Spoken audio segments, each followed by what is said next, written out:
Hello, welcome to the Healthy for Men Podumentary series, the official podcast for Holland & Barrett's Healthy for Men magazine. In this episode, we speak with British racing car driver Phil Hanson. Philip currently competes in the FIA World Endurance Championship and the European Endurance Championships with United Autosports. In this conversation, we talk about how Philip prepares both physically and mentally for a racing season. I hope you enjoy.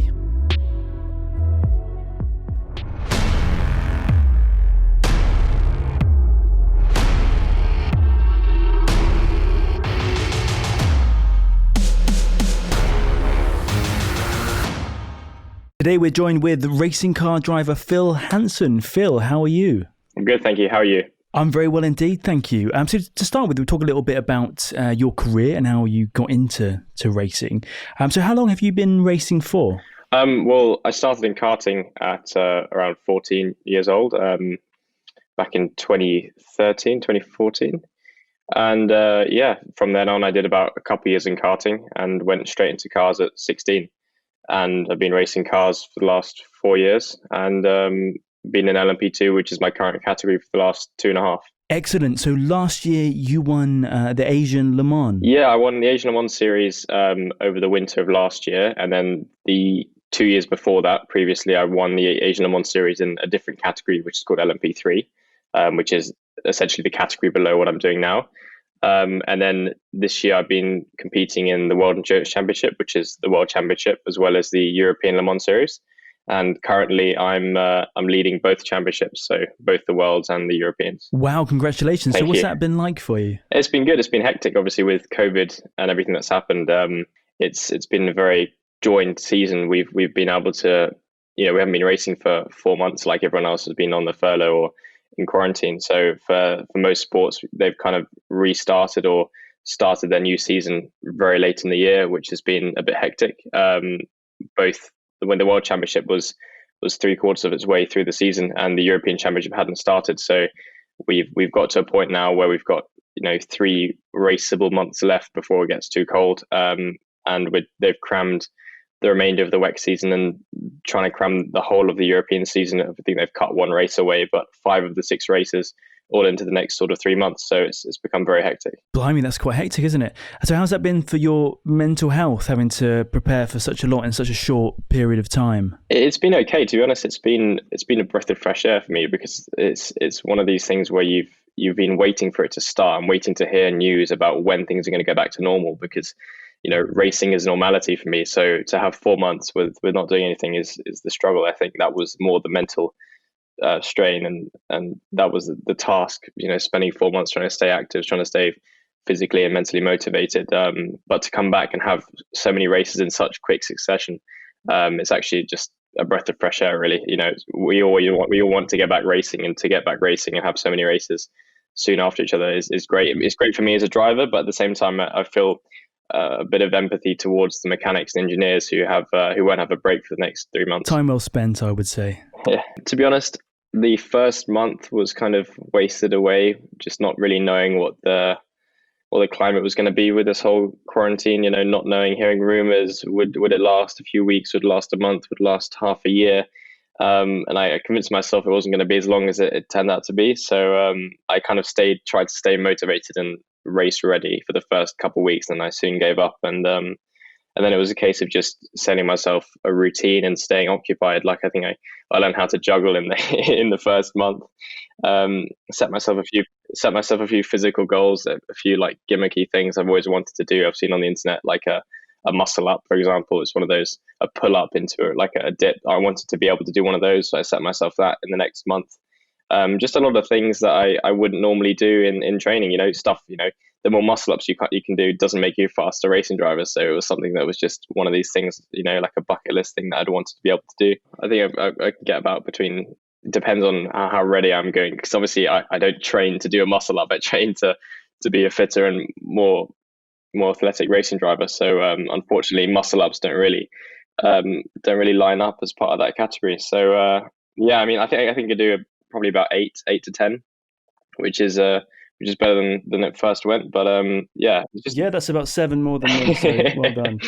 Yeah, It was time well spent, I would say. yeah, exactly. I sound like I was just playing around, but I did set myself a routine. As soon as I was setting an alarm, waking up, doing similar things every day, the time flew by pretty quick.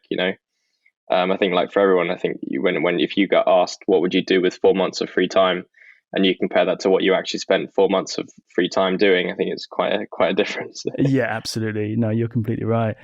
So, what is it about racing that you love so much, and what you'd missed during that time?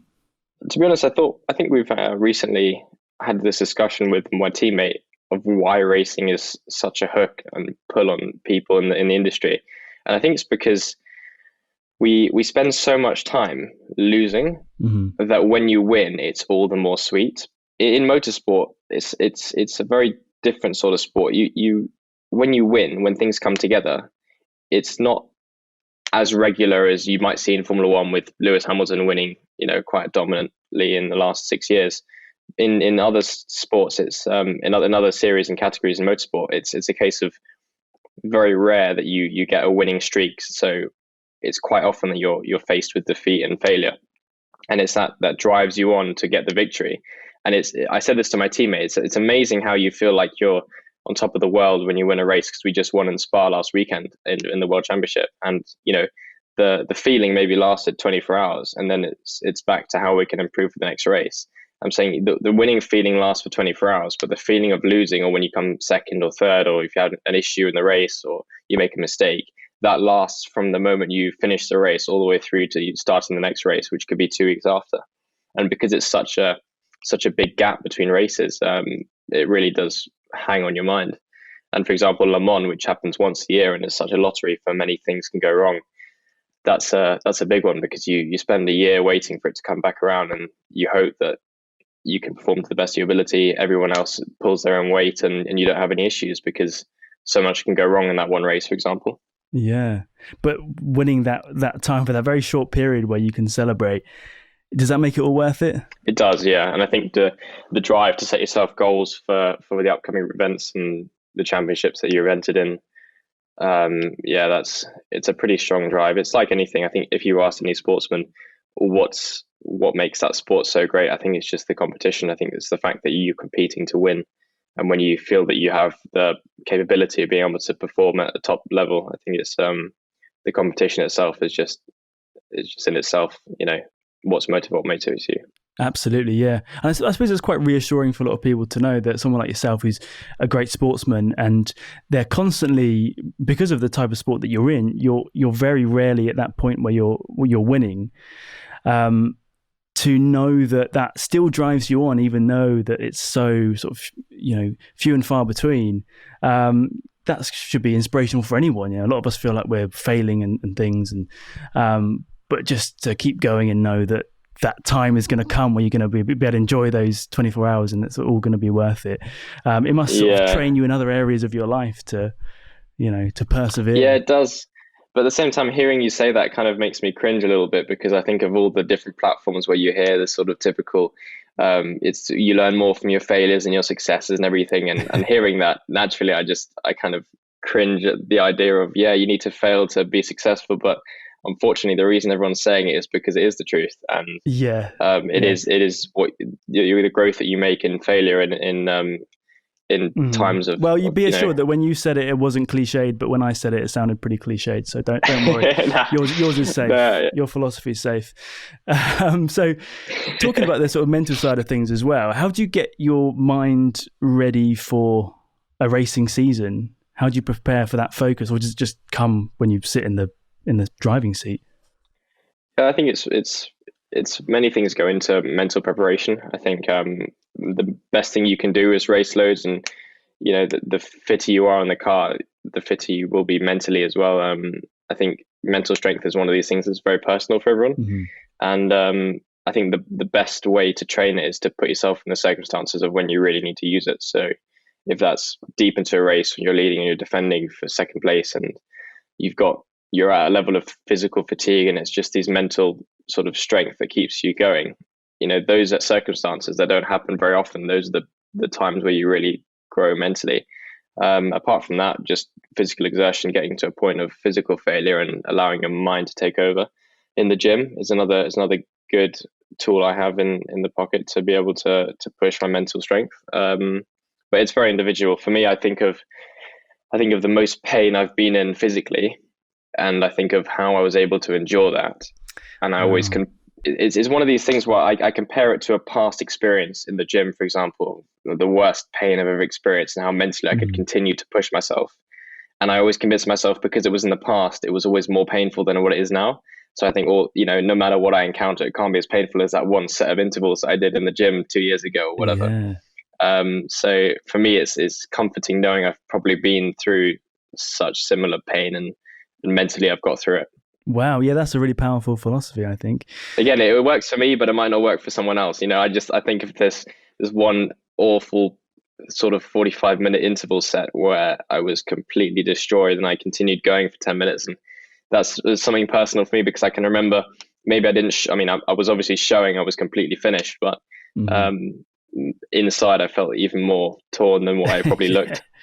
But you got through it, and you came out the other end, and you're pleased that you did it. So I suppose going to that place again, it totally makes sense. I'm going to try exactly. that next time I'm in the gym.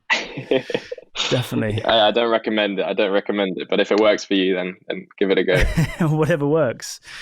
So do you ever struggle to maintain your focus when you're driving, if you feel like you're perhaps not doing as well as you could be doing, or if something's happened on the road behind you or in front of you? Is there something that you can do to just zone in on your performance? Yeah, your mind does drift away a little bit. It's more common in endurance racing than it is in sprint racing. So a Formula One race may last up to 2 hours, an hour and 45 minutes, and endurance races up to 24 hours. So when you're getting in the car 3 or 4 or 5 times during the race, each for a minimum of 2 hours and a maximum of 4, it's very easy for your mind to drift off. And especially as your physical fatigue sets in, for example, at Le Mans, in the morning hours after the race is typically the window of where everything goes wrong. Other drivers crash, cars DNF with issues. And that's the sort of point at which your physical fatigue sets in and your mental strength has to take over. You have to sort of always bring yourself in the moment to stay focused. And you see that every year with how all the accidents tend to happen in this sort of golden hour window, which is just after the morning break. You've managed to race through the night, and then the fatigue sets in. And I think that is a lot of it is just keeping focus, and it's much more difficult to keep focus, obviously, when you're physically done. So it's one of these things where the top athletes, the top level sportsmen, will be able to sort of stay focused under pressure and stay focused when they're really struggling physically and mentally. Yeah. Do you have a preferred drink or meal before a race that might help you? Do you have a coffee or energy drinks or anything? To be honest, I normally go for chicken spinach pasta. I think I've said that probably about a dozen times last weekend when I've asked the team hospitality cooks about they always prepare lovely meals, and I'm always walking into the kitchen saying chicken spinach pasta, and I see that I never see shock on their face when they hear me say that. So I feel a bit sorry for them how many times they've had to pull that out the kitchen. But yeah, that's for me. You're doing great on it, so keep them with the chicken. Yeah, exactly. I'm probably not going to change it until my body can't absorb any more chicken, spinach, or pasta. You have to reduce the carbs as you get a little bit older. Trust me, but yeah, exactly. And then typically in the race, it's a case of replenishing your carbs, and electrolytes, electrolyte tablets and water are great, and glycogen gels. Those science and sports little, I don't know what you call them, little little packs of exactly. It's really, really easy to absorb, and they go straight into your bloodstream very quick. Fantastic. I survive on those during the race if I know I have to get back in the car soon.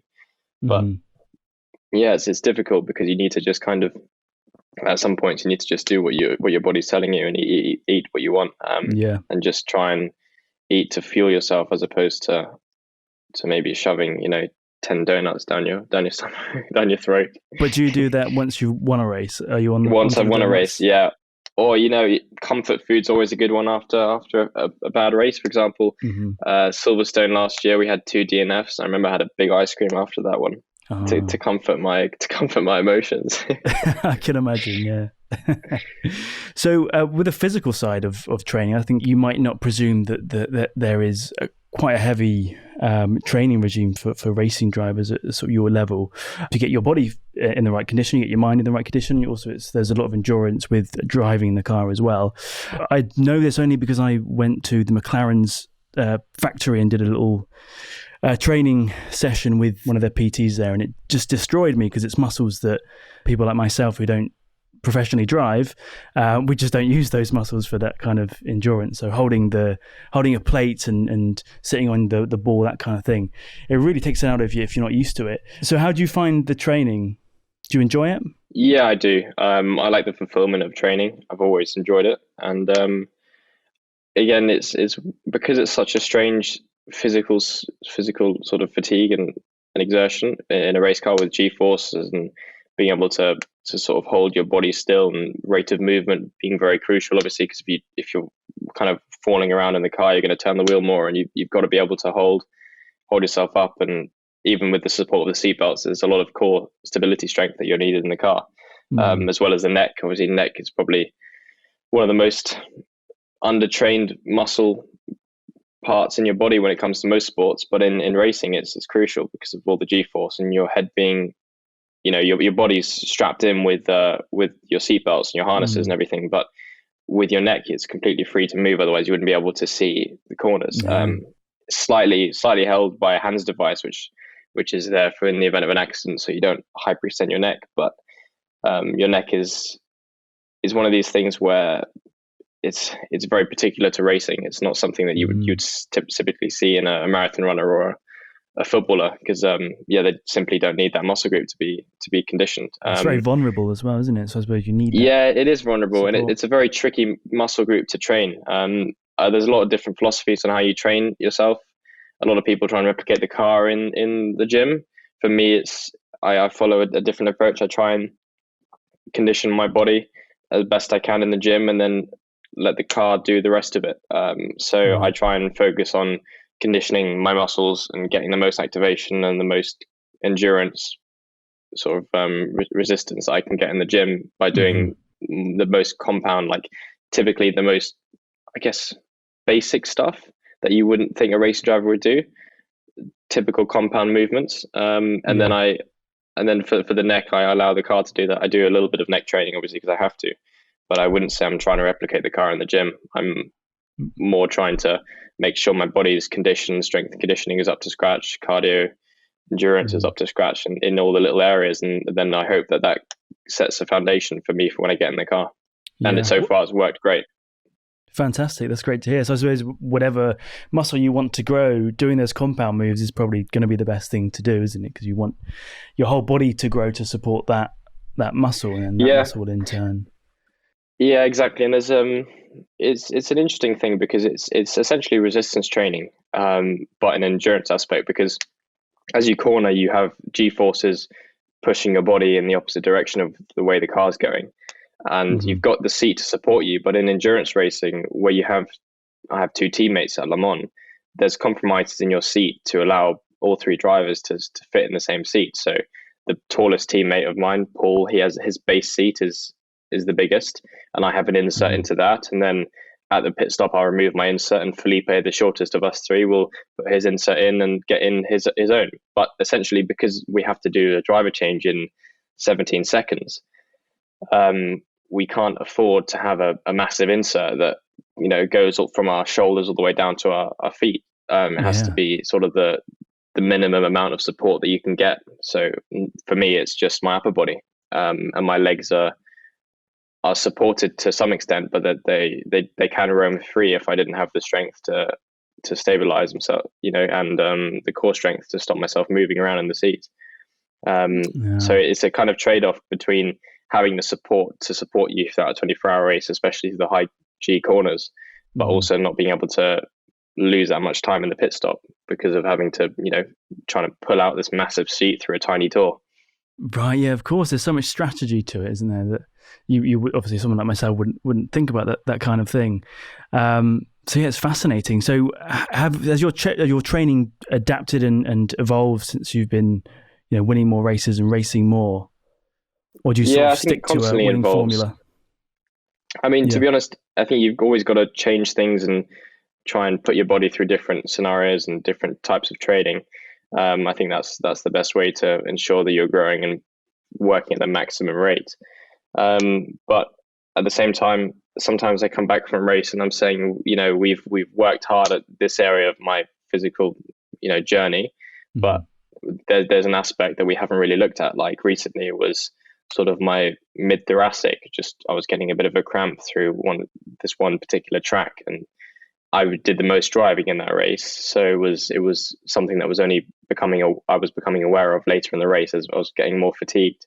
So we would then implement some training to try and resolve that issue and strengthen it for the upcoming races. And I think we've done a good job of that. It's difficult to know how good it is because you 10 different tracks with different loads, different physical loads on your body. So some tracks are neck dominant, some tracks are very low Gs, but it's a different type of endurance. Yeah. So you have to be constantly adapting, and I give a lot of feedback to my trainer. We work together, and and essentially it's what works for you. I know a lot of drivers do different things, and luckily I've never had an issue physically in the car. But I've seen it. I've seen it at Le Mans where people haven't wanted to get back in the car because it's been just too physically grueling for them, and they didn't want to get back in the car because they worry about crashing, or they just completely finished, haven't had enough sleep. So luckily, because of the sort of people I have around me and the way I'm able to push myself in the gym, I've never really encountered that sort of physical mental barrier. Yeah. Oh, fantastic. So what are you looking forward to next? What's next for Phil Hanson? Well, it's actually about a week away. I go back to France. We were meant to be going to Barcelona, but we're going to France for the next round of the European Championships, the European Le Mans Series. And then after that, it's a 2-week break before Le Mans. Typically, Le Mans in June, but obviously with COVID and everything, it's been postponed to September. But it's going to go ahead, and it's going to be a big one for us because Le Mans counts as one of the rounds in the World Championships. So for us, it's a big point scoring event, and we need to be able to finish the race in a top position to be able to secure the championship. So it's a trade-off between wanting to push like crazy and win Le Mans because it's such a big standalone event. Yeah. But at the same time, we can't afford to make any mistakes because it could jeopardize our World Championship efforts. Absolutely. Yeah. Are you relieved that it's going ahead? Was there a point where you thought perhaps it's not going to happen this year? Yeah, a lot of races I've thought that. But to be honest, to give credit to the organisers, they've done a good job of sort of implementing these different regulations and ensuring that people that test positive follow certain procedures so they allow the rest of us to race and for the show to go on. Fantastic. Yeah. Great to hear. Well, I'm wishing you all the best, Philip. It's been amazing speaking to you. I'm sure all of our listeners have been really enlightened about the training and the mental sort of fortitude behind racing drivers like yourself. It is fascinating, and we look forward to seeing how you do in the coming weeks. So all the best. Thanks ever so much for talking to us. Yeah, great. Thanks a lot, Tom. Cheers.